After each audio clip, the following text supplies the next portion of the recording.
शेतकरी मित्रांनो नमस्कार, मी आपला शुभचिंतक गोपाल उगले। शेतकरी मित्रांनो, मी सध्या हळद पिकामध्ये खूप मोठे प्रॉब्लेम सध्याच्या अवस्थेमध्ये दिसतात। त्याचं कारण एकच आहे, फक्त अतिरिक्त पाऊस झाला, खूप मोठा पाऊस हा महाराष्ट्रभर झाला। जिथे जिथे हळद पिके किंवा जिथे जिथे अद्रक पिके किंवा जमिनीतले पिकं जिथे जास्त तिथं खूप मोठे प्रॉब्लेम आपल्याला सध्याच्या अवस्थेमध्ये दिसत आहेत। काय प्रॉब्लेम होत आहेत तर हळद पिकामध्ये करप्याचा प्रादुर्भाव आपल्याला दिसतोय, हळदीमध्ये सड आपल्याला लागलेली दिसते, असे अनेक प्रॉब्लेम आपल्याला दिसतात।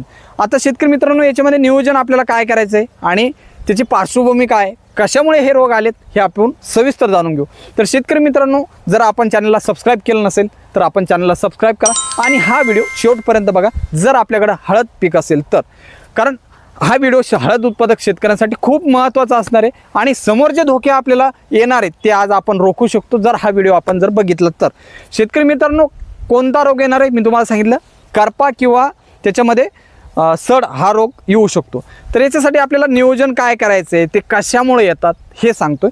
शेतकरी मित्रांनो, करपा हा रोग कशामुळे येतोय तर एकंदरीतच पाऊस सुरू होता त्यावेळेस थंड वातावरणामध्ये झालेलं होतं आणि दुसरी गोष्ट आता पाऊस थांबला आहे त्याच्यामुळं वातावरणामध्ये आर्द्रता तयार झाली आणि आर्द्रता साहजिकच तयार झाल्यानंतर 100% कोणत्याही पिकावरती करप्याचे प्रादुर्भाव आपल्याला दिसून येत असतो।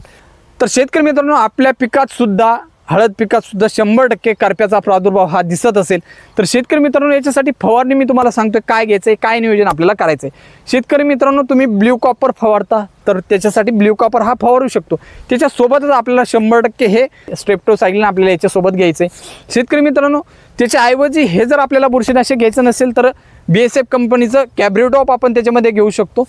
याच्यासोबत सुद्धा आपल्याला अँटीबायोटिक म्हणून स्ट्रेप्टोसायक्लिनची पिवळी पुडी आपल्याला घ्यायची। दुसरी गोष्ट, आपल्याला हे जर फवारायचं नसेल तर आपण नॅनो कॉपर नॅनो सिल्वर बाजारामध्ये अनेक कंपन्यांचे ते नॅनो कॉपर नॅनो सिल्वरची आपण फवारणी घेऊ शकतो, ते सुद्धा बाजारामध्ये उपलब्ध आहे। त्याच्यामुळे शेतकरी मित्रांनो, अनेक बुरशीनाशक आहेत, फक्त माझी विनंती हीच आहे की त्याच्यासोबत एक अँटीबायोटिक आपण घेतलं पाहिजे। हा झाला केमिकलचा भाग। जर जैविकमध्ये जर आपण विचार केला तर त्याच्यामध्ये शेतकरी मित्रांनो आपण सुडोमोनास फ्लोरोसन्स आणि बॅसिलस सबटिलस हे सुद्धा आपण त्याच्यामध्ये घेऊ शकतो। याचा सुद्धा अतिशय चांगला रिझल्ट आपल्याला दिसेल, कारण जागेवरती ठिपका थांबवण्याचं काम हे 2 जैविक बुरशीनाशक करत, त्यामध्ये सुडोमोनास फ्लोरोसन्स आणि दुसरं म्हणजे बॅसिलस सबटिलस, हे दोन्हींची 100 ml आपल्याला प्रतिपंप याची फवारणी घ्यायची। याच्यासोबत आपण मायक्रोन्यूट्रिएंटची सुद्धा मात्रा त्याच्यामध्ये घेऊ शकता। मायक्रोन्यूट्रिएंट आपल्याला घ्यावं लागेल, कारण बरीच डिफिशियन्सी आपल्याला हळद पिकावरती मायक्रोन्यूट्रिएंटची दिसते, त्यामुळे मायक्रोन्यूट्रिएंट सुद्धा आपल्याला घ्यायचं आहे। शेतकरी मित्रांनो,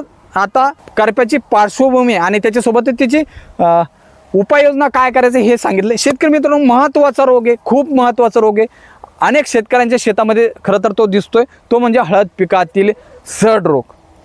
आता सड रोग हा जर आला तर तो लवकर आटोक्यात येत नाही, त्यामुळे आता का आपल्याला जो दिसतंय पिवळं जर आपलं पीक दिसत असेल तर 100% आपल्या हळद पिकातील मुळी ही पिवळी पडलेली किंवा काळी पडलेली किंवा तिनं काम करणं सोडून दिलेले, मुळी ही अकार्यक्षम बनलेली। शेतकरी मित्रांनो, याच्यासाठी आपल्याला काय करायचं आहे, आता हे साधं लक्षण म्हणजे सडीच्या मार्गावरती आहे, सड लागण्याच्या मार्गावरती आहे शेतकरी मित्रांनो।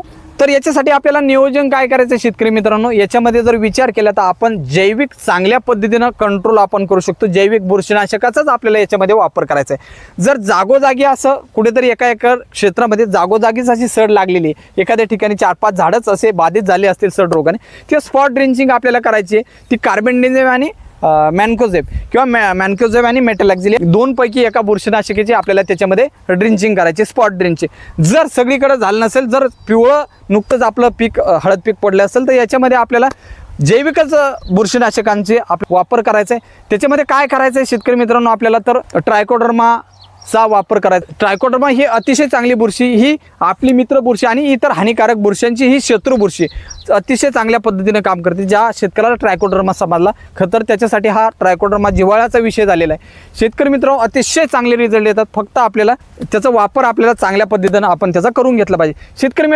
शेतकरी मित्रांनो, ट्रायकोडर्मा कसा आपल्याला वापरायचा आहे, त्याच्यामध्ये 2 स्पीसीज येतात, ट्रायकोडर्मा व्हिरिडी किंवा ट्रायकोडर्मा हर्जियानम। याच्यापैकी एकच आपल्याला प्रोडक्ट घ्यायचं आहे बाजारामधून, ट्रायकोडर्मा व्हिरिडी घ्यायचं किंवा ट्रायकोडर्मा हर्जियानम घ्यायचं। हे आपल्याला एक जैविक बुरशीनाशक घ्यायचं, त्याच्यासोबतच आपल्याला जैविक बुरशी म्हणून सुडोमोनास फ्लोरोसन्स घ्यायचं, हे सुद्धा चांगल्या पद्धतीने सड रोगासाठी कंट्रोल करू शकतं। याच्यासोबतच आपल्याला काय घ्यायचं, मुळ्यांची संख्या वाढवण्यासाठी आणि मुळ्या सक्षम करण्यासाठी, सुदृढ बनवण्यासाठी आपल्याला मायक्रोरायझा त्याच्यामध्ये घ्यायचा आहे.